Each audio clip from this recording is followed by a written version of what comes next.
الأجل مولا مولا.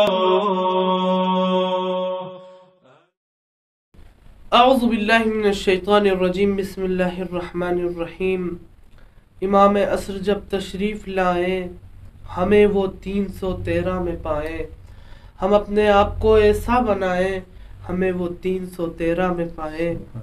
السلام علیکم یا صاحب العصر والزمان. آج ناظرین کی خدمت میں نیا پروگرام لے کر حاضر ہوئے ہیں جو ہمارے پروگرام کا حصہ بنے ہیں حجت الاسلام والمسلمین علی جناب مولانا سید مرتضی نقوی صاحب. قبلہ السلام علیکم. وعلیکم السلام ورحمۃ اللہ.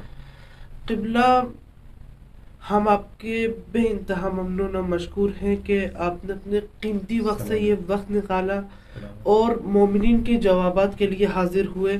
قبلہ، ایک مومن کی طرف سے سوال یہ آیا تھا کہ آیا ہو سکتا ہے ہم ان 313 لوگ میں سے ہوں جو امام کی نصرت کریں گے؟ آیا ایسا ہو سکتا ہے؟ آپ اس کے اوپر تھوڑی سی روشنی ڈال دیجیے. اعوذ باللہ من الشیطان الرجیم. بسم اللہ الرحمن الرحیم. مولا کے 313 انصار میں جو کتابوں میں ملتا ہے، 313 خود ایک رمز ہے. اصحاب بدر بھی 313 تھے، جو سے حالانکہ کم ہوتے ہوئے ان کو موفقیت حاصل ہوئی تھی. یہ 313 وہ ہے جو امام کی پہلی آواز پر لبیک کہیں گے، امام کے سامنے شامل ہوں گے. ایک ان کا قدم گھر میں ہوگا، دوسرا قدم بیت اللہ میں ہوگا. یہ 313 وہ ہیں. یہ 313 وہ ہوں گے جو سپہ سالار گنے جاتے ہیں، قاضی القضات گنے جاتے ہیں. یہ پوری دنیا میں امام کی طرف سے پھیل جائیں گے. امام کی طرف سے ان کے ہاتھ میں موبائل ہوگا، جیسے آج کل موبائل، اس کو شاید ہم موبائل کا تصور نہ کر سکتے.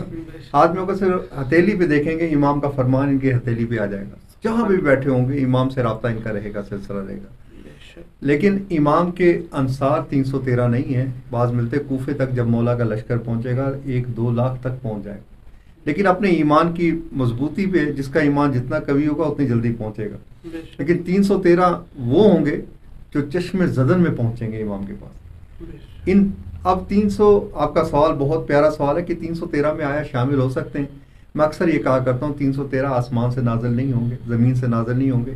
انہی ماؤں کی گودیوں کے پلے ہوئے لوگ ہوں گے جو یہاں پہ امام کی نصرت کرتے ہوئے نظر آئیں گے. لیکن اس 313 آپ اگر آپ بننا چاہتے ہیں، شامل ہونا چاہتے ہیں، 313 والی خصوصیات اپنے اندر پیدا کر تو آپ 313 میں شامل ہو. 313 تو کمانڈو ہوں گے، باقی لوگ بھی ہوں گے ان کے پیچھے. لیکن ہم 313 میں بھی شامل ہو سکتے ہیں. وہ بھی ہم جیسے انسان ہیں، کوئی معصوم نہیں ہے.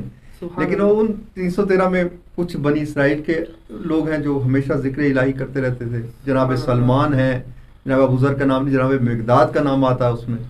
اب 313 میں شامل ہونے کے لیے ان لوگ جو جن کے نام احادیث میں ہے کہ یہ 313 میں شامل ہوں گے، ان کی خصوصیات دیکھیں. وہ خصوصیات ان میں کیا تھی جس کی وجہ سے وہ اس میں شامل ہو، ان کا نام لیا جا رہا ہے. جناب سلمان کو دیکھ لیں. جناب سلمان منا اہل البیت کیسے بنے، جناب سلمان کی خصوصیات کیا ذکر ہوئی، خصوصیات اپنے اندر پیدا کر لیں.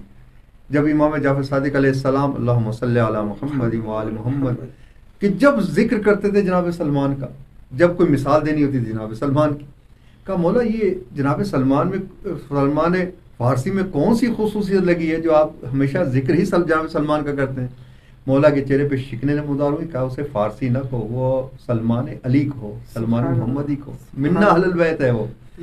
کہتے ہیں کہ سلمان میں کچھ خصوصیات تھیں جس کی وجہ سے میں سلمان کو دوست رکھتا ہوں. آپ امام کے لشکر میں شامل ہونا چاہتے ہیں، آپ بھی چاہتے ہیں امام زمان آپ کو دوست رکھیں، سلمان والی خصوصیات پیدا کر لیں تو آپ دیکھیں آپ بھی اسی میں شامل ہو جائیں گے. کہا مولا سلمان میں خصوصیت کیا تھی کہ آپ جب مثال دیتے ہیں سلمان کا ذکر، جناب سلمان کا ذکر، جب بات کرنی ہو جناب سلمان کے نام سے آغاز کرتے ہیں، جناب سلمان پہ خاتمہ دیتے ہیں. تو مولا فرماتے ہیں کچھ خصوصیات تھیں جس کی وجہ سے میں اس کا ذکر کرتا ہوں. پہلی خصوصیت جناب سلمان میں کہ سلمان ہر کام کرنے سے پہلے یہ سوچتے تھے کیا میرا مولا علی اس بات سے راضی ہے یا نہیں. یہ چھوٹی سی بات اپنا لیں، 40 دن کے اندر دیکھیں آپ چینج ہو جائیں گے، سلمان بن جائیں گے، مولا آپ کو دوست رکھیں گے.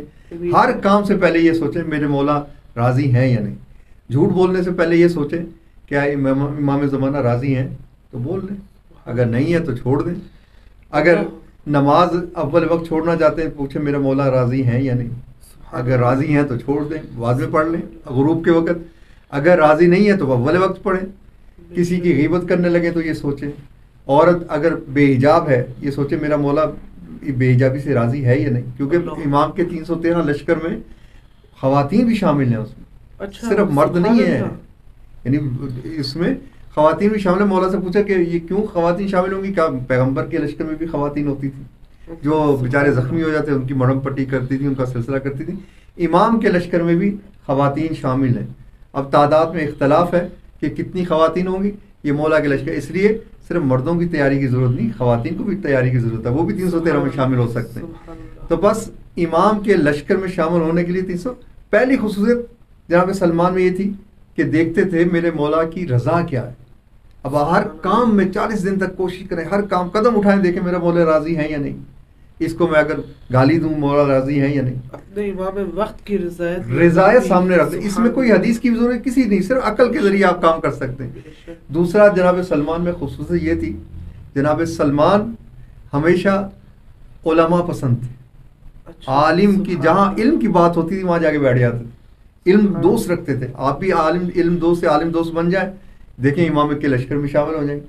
تیسری خصوصیت، کیونکہ ٹائم کی کمی ہے اس لیے مختصر کروں، تیسری خصوصیت جناب سلمان میں یہ تھی کہ غریب پرور تھے. امی عمرہ بیٹھے تو غریبوں میں جا کے بیٹھتے تھے، ان کے ساتھ بیٹھتے تھے، ان کے ساتھ ان کے دسترخوان پہ بیٹھ کے کھاتے تھے. حالانکہ اتنا بڑا مرتبہ تھا، منا اہل البیت کا خطاب ملا تھا. چاہتے تو الگ اپنے ٹولے میں جا کے بیٹھتے، اپنے گروپ میں جا کے بیٹھتے، لیکن اسپیشل جا کے غربا میں بیٹھتے تھے، ان کے ساتھ کھاتے تھے، ان کے ساتھ پیتے تھے، ان کے ساتھ اٹھتے تھے. یہ جناب سلمان کی خصوصیات تھیں. اگر ہم بھی 313 میں شامل ہونا چاہتے ہیں یہی خصوصیت، باقی خصوصیات بھی ہیں لیکن وقت کی کمی ہے. جناب یعنی بنی اسرائیل والے لوگوں میں کیا خصوصیات تھیں، جناب مقداد میں خصوصیت کیا تھیں، جناب میسم میں تمار امام کے لشکر میں ان میں خصوصیت کیا تھیں. اگر ہم شامل ہونا چاہتے ہیں یہی چیزیں ہم اپنا سکتے ہیں. اللہم صلی علی محمد و آل محمد وعجل فرجہم. پروردگار ہمیں امام زمانہ کے جانثاروں میں شامل فرمائے انشاءاللہ. قبلہ سبحان اللہ، ماشاء اللہ، آپ کا بہت اچھا بیان تھا. امید ہے ناظرین نے بھی استفادہ کیا ہوگا. یہ تھے حجت الاسلام والمسلمین عالی جناب مولانا سید مرتضی نقوی صاحب. امید ہے آپ نے ان کے بیان سے استفادہ کیا ہوگا. انشاءاللہ آئندہ نیا پروگرام لے کر ناظرین کی خدمت میں حاضر ہوں گے. جب تک کے لیے اپنے میزبان رضا رضوی اور 313 اسٹارز ٹیم کو اجازت دیجیے. والسلام علیکم ورحمۃ اللہ وبرکاتہ.